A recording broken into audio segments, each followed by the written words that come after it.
There are truly many terrifying places in Middle-earth, places like Mordor or Angband, places like the home of the Sackville Bagginses.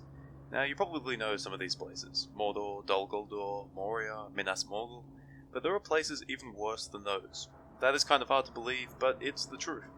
Now, before we go any further, small disclaimer, or big disclaimer: if you suffer from arachnophobia, you should turn back now. Seriously, there are some absolutely horrific pieces of art in this video. Good artwork, but also very horrific, and I have to wonder about the artist's state of mind. To get to our happy place, we need a little backstory. There is an ancient evil creature on Arda known as Ungoliant, an evil spirit who took the form of a giant spider. And also, that picture is fucking insane. Anyway, she's literally so evil that she hates light itself, devouring it wherever she can. She's kind of like a cross between a gigantic spider and a black hole, which must be one of the worst combinations you could possibly think of. Like, seriously, can you think of something worse than that? If you want to know more about her, check out Men of the West's video on her. So, after Morgoth and Ungoliant flee to Middle-earth after destroying the two trees of Valinor and stealing the Silmarils, Morgoth betrays Ungoliant, only for Ungoliant to also betray him. Ungoliant is about to devour Morgoth. Yes, the most evil thing in the world is about to devour the second most evil thing in the world, when the Balrogs, probably the third most evil thing in the world, arrive to save him. It's like an orgy of evilness. Ungoliant flees to the southeast, to a mountain range north of the Elven kingdom of Doriath, which would later become known as Ered Gogoroth, the Mountains of Terror. It doesn't sound like a place where you would like to holiday. She doesn't stay there long, and it's said that before the First Age, she flees somewhere far into the south of Middle-earth. Official canon says that her fate is not known, although some say that her hunger grew so great that she eventually devoured herself. I'm not entirely sure how one would do that, but when you're a giant black hole spider, you can probably do things that others might consider impossible. Other versions of the Legendarium had Arundel kill her with his flying ship during his adventures, but I believe that was scrapped. Anyway, it's possible that she might be still out there. Cool.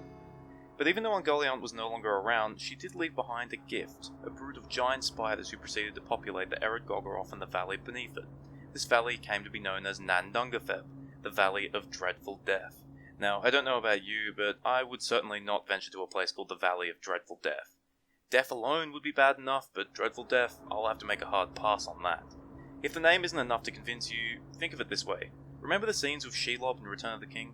Yeah, well, imagine a mountain range potentially full of hundreds of Shelobs. This is what this place is like, and those Shelobs are probably having baby Shelobs just like the real Shelob did. This place is nightmare fuel. If I had one nuclear missile to drop on Middle-earth, I'd give Mordor a miss and drop it on Nan Dungafeb instead. Now, this place gets worse. Not only are there giant spiders everywhere, but these giant spiders weave webs that effectively consume light, just like their mother. Travelers who pass near Nan Dungafeb will sometimes get lost simply because they cannot see anything. And not only that, but the waters that run down from the mountains will drive you insane if you drink them. To put that into perspective, Frodo and Sam find drinkable water in Mordor, a volcanic hellhole which is probably the worst place in the Third Age. That's how bad Nan Dungafeb is. Even the water kills you. Main point is, elves, men, and orcs all avoided Nan Dungafeb if they could. The only person we know that survived passing through Nan Dungafeb in its entirety was Beren, the legendary hero of the First Age who stole the Silmaril from Morgoth. He was forced to cross the Ered Gogoroth after being trapped by Morgoth's forces at Dorthonion. He never speaks of that experience to anyone afterwards, which probably means he has some serious PTSD about it. And this is coming from a guy who saw most of his people get wiped out, including his father and several of his close relatives. However, I have some good news in all of this.